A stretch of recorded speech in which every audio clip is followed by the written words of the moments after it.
मैं doctor Mohammad Kaiser Javed, physician and cardiologist, Sadar hospital Gopalganj में posted हूँ और यहीं पे अम्बेडकर चौक पे मेरी क्लिनिक भी है। मैं अपने जितने भी हमारे सुनने वाले, हमारे देखने वाले जो पब्लिक हैं, वो उनसे मैं यही अपील करूँगा और यही कहूँगा कि आजकल जो है कोरोना महामारी से पूरी दुनिया, इनफैक्ट पूरा देश अफेक्टेड हुआ है और केसेस ज़्यादा से ज़्यादा दिन प्रतिदिन केसेस बढ़ते जा रहे हैं और हर दिन हर एरिया में नए पॉजिटिव केसेस मिल रहे हैं, जिसकी वजह से एक भयावह स्थिति बनी हुई है। हमें जो है इसके लिए बहुत संयम से काम लेना है और किसी भी चीज़ के लिए घबराना नहीं है और जो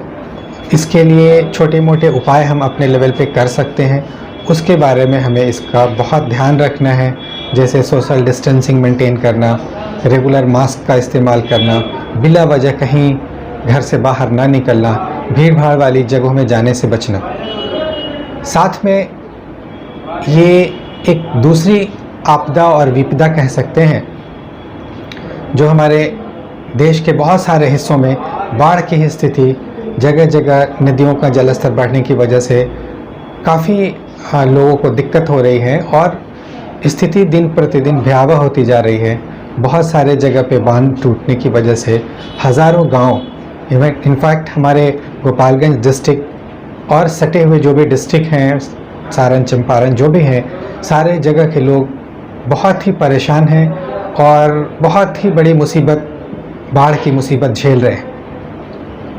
इसमें प्राय हम लोग देख रहे हैं कि इमरजेंसी डिपार्टमेंट में जो हमारे यहाँ केसेस रेगुलर आ रहे हैं, उसमें ज़्यादातर लोग पानी में डूबने की वजह से उनकी मौत हो जा रही है। और दूसरी चीज़ सांप काटने का। सांप काटने की वजह से जो है बहुत सारे बच्चे हैं, बड़े लोग हैं, बुज़ुर्ग हैं, उनकी डेथ हो जा रही है।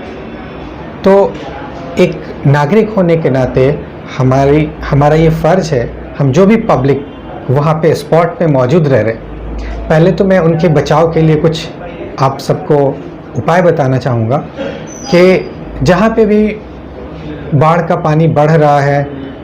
या पानी का लेवल बढ़ रहा है या ऐसा लगता है कि हाँ यहाँ बांध टूट सकता है, उन इलाकों को हम जल्द से जल्द खाली करके कहीं दूसरे सेफ जगह पे पहुँच जाएं। और अगर किसी वजह से कोई भी इंसान पानी में डूब जाता है तो बहुत बार ऐसा होता है कि तेज़ बहाव में डूब गए तो उनको निकालना बहुत मुश्किल होता है। जो पकड़ने जाते हैं वो भी उनके साथ छूट जाते हैं और फिर वो भी उसमें बह जाते हैं। तो ऐसे हालत में बहुत हिम्मत से काम लेना है और अगर आसपास में कोई डूबा हुआ व्यक्ति अगर मिलता है तो हमें पूरी कोशिश करनी है कि उसे फ़र्स्ट एड वही देना है। उस फर्स्ट एड में हमें 2-3 चीज़ों का ध्यान रखना है। वो चीज़ें ये हैं कि तुरंत उस इंसान को किसी प्लेन जगह पे, समतल जगह पे ज़मीन में लिटा करके उनके गर्दन को टेढ़ा कर देना है, दूसरी तरफ मोड़ देना है और उनके पैर को मोड़ करके पेट के ऊपर ला करके और अंदाज से उसको प्रेस करना है पेट के हिस्से को, ताकि उनके पेट के अंदर या चेस्ट में जो पानी भरा है वो बाहर निकल जाए और जो है थोड़ा सा उनको टिल्ट कर देना है ताकि और जो भी पानी वगैरह है वो गले के रास्ते से, मुंह के रास्ते से निकल के बाहर आ जाए या नाक से भी पानी बाहर आ जाता है। और तुरंत उस इंसान को वहाँ पे कोशिश करनी है जिसको हम CPR कहते हैं, कार्डियो पल्मोनरी रिससिटेशन। तो वो CPR जो है अंदाज से उनके चेस्ट को अपने दोनों हाथ को ऐसे जकड़ करके उसको स्ट्रेट करके उनके चेस्ट पे वैसे कंप्रेशन देना है ताकि उनके सीने के कंप्रेशन से उम्मीद है कि उनकी सांस वापस आ सकती है। जो चेस्ट में पानी है वो निकल सकता है, लेकिन उसका ध्यान रखना है कि इतना ज़ोर से न लगा दें कि उनकी रिब्स टूट जाए। उसके कुछ टेक्निक्स हैं, वो भी जानना ज़रूरी है। और जो है उनको सेफ जगह पे करना है, कपड़े चेंज कर देना है, ठीक है ना, ताकि वो पानी निकल जाए। तीसरी चीज़ जो सबसे इम्पॉर्टेंट ये है कि अगर ये लगता है कि हाँ आदमी की सांस थोड़ी भी चल रही है तो उनको माउथ टू माउथ रेस्पिरेशन जिसको कहते हैं वो भी हम दे सकते हैं। उसमें पेशेंट के नाक को बंद करके, उनके मुंह को खोल करके और फिर अपने सांस को ज़ोर से खींच करके मुंह में उनके सटा करके और ज़ोर से या ऊपर से रुमाल वगैरह रख करके ज़ोर से उसको पंप करना है, फूंकना है मुंह से, ताकि जो है उनके चेस्ट का जो एक्सपेंशन है वो बढ़ जाए, जिस लंग्स के टिश्यूज़ में जो पानी भर गए हैं वो किसी न किसी तरह से बाहर आए और हम उनको आर्टिफिशियल रेस्पिरेशन थोड़ी देर के लिए दे सकें। और फिर इमीडिएट उनको नज़दीकी जो भी स्वास्थ्य केंद्र हैं या हॉस्पिटल है या डिस्ट्रिक्ट हॉस्पिटल है वहाँ तुरंत रश करके हमें उन्हें बचाना है, ताकि ऐसे हम और भी कुछ ज़िंदगियों को बचा सकते हैं। दूसरी बात जो ज़्यादातर देखने को मिल रहा है कि चूँकि हर जगह पानी भर गया है, सांप, कीड़े मकोड़े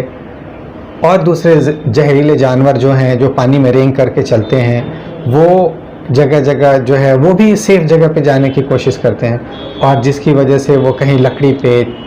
चारपाई पे, चौकी पे, मचान पे वो आ जाते हैं और काट लेते हैं। या जैसे कि हम शौचालय वगैरह के लिए जा रहे हैं, अपने काम से जा रहे हैं, तो पैर में लिपट के काट लेते हैं। उस टाइम हमें ये ध्यान रखना है, और जो भी घर के लोग हैं उनको ध्यान रखना है कि उस पेशेंट को सबसे पहले तो हिम्मत दिलानी है।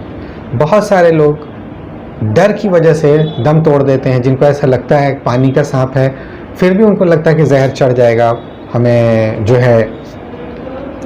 हमारी मौत हो जाएगी, हम नहीं बचेंगे। तो इस चीज़ पे उनको धारस दिलाना है, उनको हिम्मत दिलानी है कि आपको कुछ नहीं होगा, आप बिल्कुल मत डरिए, बिल्कुल नहीं घबराइए।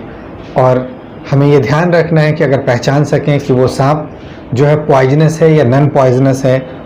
उसका अगर हम ध्यान रख सकते हैं तो बहुत अच्छी बात है, ताकि आप अपने डॉक्टर को बताएं कि हाँ इस तरह का सांप था। दूसरी बात क्या है कि अगर जो जहरीले सांप नहीं हैं, जिनको पनिया सांप हम लोग कहते हैं, उनके काटने से विष बहुत ज़्यादा नहीं चढ़ता और ज़्यादातर लोगों की जानें बच जाती हैं फर्स्ट एड देने पर। तो वो जो है एक पार्ट है। दूसरी बात ये है कि हम तुरंत जो है, जैसे कि अगर हाथ में काटता है तो उसको जहाँ पे सिंगल बोन है वहाँ पे ऊपर की तरफ जोर से टाइट करके अंदाज से उसको बांधना है। कोशिश करना है कि अगर चौड़ी चीज़ जो 1 या 1.5 इंच चौड़ी हो बेल्ट की तरह, उससे अगर हम कंप्रेशन करें जो आर्टरी वेन है उसके ऊपर, ताकि बोन पे अच्छे से वो बांधा जा सके, ताकि वो जहर ऊपर के हिस्से में ना बढ़े। या अगर पैर में काटा हुआ है तो हम जो है पेशेंट को बहुत ज़्यादा नहीं चलाएंगे, और सिंगल बोन जहाँ पे थाई है उस पे हम बेल्ट की तरह या चौड़ा गमछा ये करके या उसको बांधेंगे, ताकि वो जहर ऊपर की तरफ ना जाए। और जो है नज़दीकी स्वास्थ्य केंद्र हैं या नज़दीक में जो भी डॉक्टर हैं या डिस्ट्रिक्ट हॉस्पिटल है वहाँ आकर के फिर उनका ढंग से इलाज कराएंगे। और हमारी पूरी कोशिश ये रहती है कि जो भी ये है हम अपने पेशेंट की जान को बचाएं और पूरी जो है हेल्प करें, हर तरह से अपने मरीज़ों को हेल्प करें। बहुत सारे पेशेंट ऐसे होते हैं जिनको सिम्टम काफ़ी लेट डेवलप होता है, वो भी हम मॉनिटर करते हैं रेगुलर अपने हॉस्पिटल्स में। और अगर किसी को सिम्टम्स जैसे कि आँख का झिपकना और जो है मुंह से फेन का आना, या जैसे कि कुछ टेस्ट होते हैं वो टेस्ट हम करते हैं। और सांस लेने में कोई दिक्कत होना, इससे महसूस होता है कि वो रेस्पिरेटरी मसल्स उनके पैरालिसिस हो रहे हैं सांप के विष की वजह से।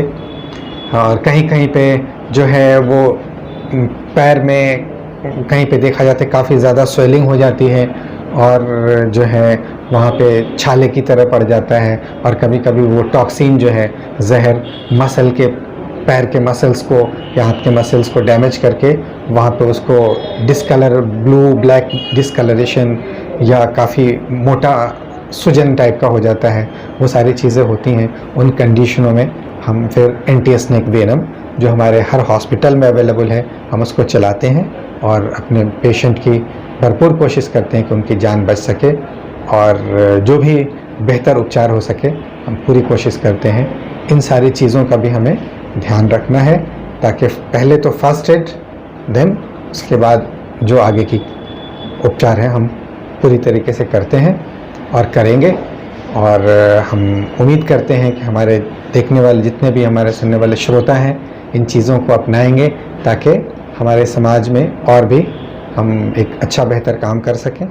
और लोगों की जान बचा सकें।